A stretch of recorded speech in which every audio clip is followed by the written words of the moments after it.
As a previous anime-only watcher, I used to never get why manga readers were so hung up on how an anime worked with the source material. My thoughts were like, but it's not bad? I wouldn't be watching this show if it's bad. But I truly understood what people meant by bad adaptation when the final episode of Bungo Stray Dogs Season 3 came out. How do you properly execute a manga chapter or multiple chapters into an episode? I'd say what needs to be nailed without a doubt is the tone of the chapter. If the tone is lost, or the big reveal is no longer a big reveal, losing that oomph factor that makes you go, wow, I really love this, when you read it in manga form, well, then you've lost me. And more importantly, the choice of background noise or music must be appropriate for the situation involved, which wasn't the case for the season 3 finale. From here on out, I'll be getting into anime spoilers for Bungo Stray Dogs, so click out of this video now if you don't want to be spoiled. Thank you for listening to my disclaimers. Now back to our regular programming. Season 3, Episode 12 of Bungo Stray Dogs, titled Echo, is a prime example for a bad manga adaptation, leaving me completely shocked that this is what they delivered to us. This episode was adapting chapter 52 and 53 of Bungo Stray Dogs. First off are the small visual changes, which are not as bad compared to the other issues I'll explain later. They changed the scene where Tsushi throws a Kutagawa onto his back and transforms into his half-tiger form. They instead made the scene more action-packed, rather than a humorous gag moment. There's mainly faraway shots of Atsushi running, while in the manga, in comparison, there's a close-up of their faces, and you can clearly see Akutagawa steering Atsushi by grabbing onto his ear like he's a horse or something. Reading this in the manga was super funny, but the anime played it a bit more seriously. I don't think this choice in their adaptation caused any problems for me personally. It just takes away one comedic Shin Sokuku moment that manga lovers enjoyed. There is an obvious difference in art style from manga to anime. I personally prefer how feral Atsushi looks in this panel. It accurately reflects what being thrown suddenly onto a half-tiger person's back might feel like, with how their bodies sweep outside the constraining lines of the panel itself, but I see the artistic difference as something to be expected for Bungo Stray Dogs, since the manga art style wasn't something they followed to a T since the beginning. Having multiple art styles of the characters is also nice to see all the various ways they can be possibly drawn. From a fan's perspective, I just enjoy seeing multiple different art styles because it gives a lot of variety as a viewer. For their combined abilities, in the manga version, we get to see Rashomon curling around Atsushi's arm, almost like tree roots winding around a surface. The still image shows movement through the way they draw the tendrils. In the anime, we see the full version of Atsushi's form without the slow transformation in the panels. It's once again more a visual change that doesn't affect the overall impact of the power-up. At most, this is a nitpick, but I thought I'd bring it up anyways, just in case others did notice it. Onto the main issues: sound choice and a lackluster reveal.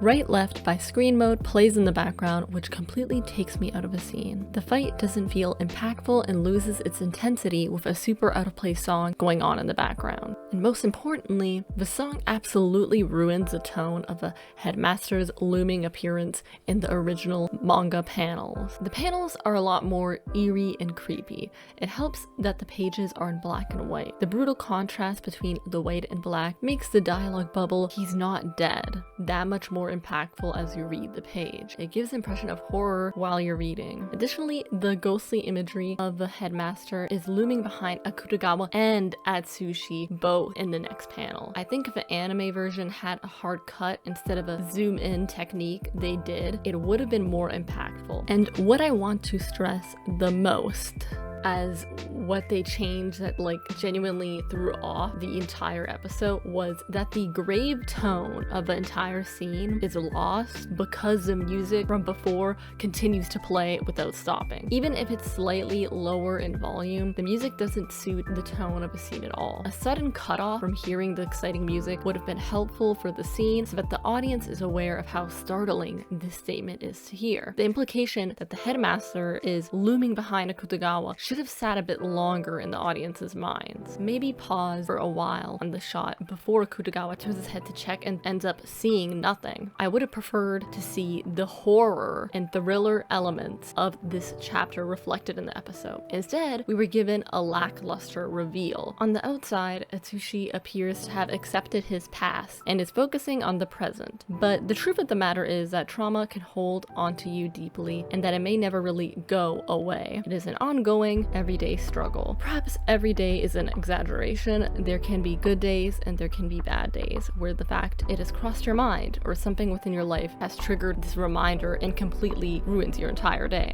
making it that much harder to push through. I cannot stress enough how the eeriness, danger, fear, and inherent horror of this moment is crucial to this entire scene. So to flub the crucial, horrifying moment of this episode perfectly encapsulates what manga readers might mean when they say an adaptation doesn't do the scene justice. What I think is absolutely essential is the tone of the scene. And I think there is a case to be made for criticizing adaptations when there is a significant less impact in a big plot reveal or a character's new discovery about themselves, which reveals more about their character. For this example, it is both a reveal and a character significant moment. I can understand where manga readers are coming from when they might complain about a show's adaptation, and unless it's an insignificant joke or gag, which could be a welcome present when you go back to read the chapters, if it's more plot or character relevant, then the effects of an unfaithful adaptation hurts the anime's enjoyment from a manga reader perspective. Anime-onlys will be blissfully unaware or just get entirely different experience of the scene. They won't find this discovery as horrifying and might sweep this moment under the rug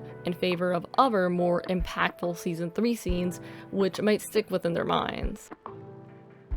Now we'll get into extra, more nitpicky elements that they took out of the anime episode, mainly the missing character relevant dialogue that was taken out. Number 1, Akutagawa threatens to leave Atsushi to die if he doesn't tell him why he fights. Number 2, when Akutagawa mentions he heard the headmaster was dead, he adds afterwards, "Shouldn't you have been set free?" which knocks back into our heads the previous implications from earlier episodes, where, similar to Akutagawa, we've assumed he's grown past this. Atsushi revealing the headmaster still haunts him and negates any possibility of this being over for him in such a simplified way, just because the headmaster is dead. Number 3, in the manga, Atsushi specifies that the frequency he hears the headmaster has decreased since Moby Dick, but since the funeral, the headmaster hasn't spoken anything to him. He's been completely silent. In the manga, the headmaster now looms silently in Atsushi's perspective, but in the anime, in contrast, they have the headmaster still talking to him and telling him to do what is right, quote unquote, which feels like it's leaning too much into siding with the headmaster in comparison to the manga, which sort of leans more into the horrific side of the headmaster and it's more creepier. They also leave out this whole dialogue before he says he can't get revenge on a dead man, which I'll highlight for you guys to read on the screen. And number 4, in the manga, Akutagawa admits that Tsushi's mentor is a lot more difficult to appease than his own mentor Dazai. I think this moment being cut out is a shame because it's rare for Akutagawa to acknowledge that Atsushi's got it worse, and it shows he sympathizes with Atsushi's struggles. Probably slightly relates to Atsushi's struggles and also indicates that he can see eye to eye with Atsushi in terms of struggling with a mentor figure. They both have toxic mentor figures in different ways. Dazai was toxic to Akutagawa just as the headmaster was toxic to Atsushi, just in slightly different ways. The 5th and 3rd point that I mentioned of the dialogues were probably the ones that I would wish were included the most, since I feel like changing them up in case for number 3 didn't really do that adaptation justice. And then for number 4, it would have been great to see the Dazai headmaster comparison or like parallel brought to light in the anime a bit more. It's obviously inferred through the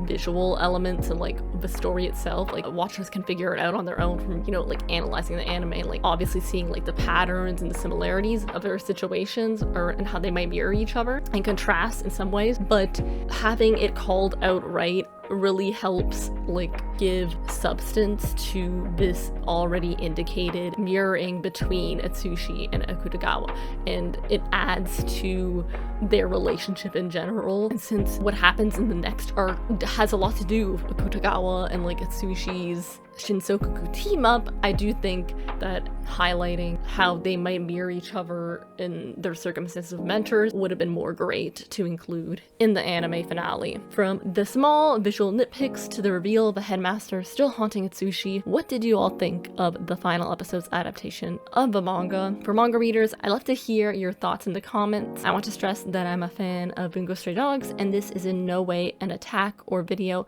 meant to spread any hate. The amount of work these animators and the production team do for each episode is nothing to scoff at and takes an incredible amount of strength and skill to execute. The animation is impressive, and I don't want to completely discredit their efforts. This is mainly meant to shed light on what was possibly missed out within the adaptation. Give this video a like if you enjoyed this type of content, and I'll see you all in my next video.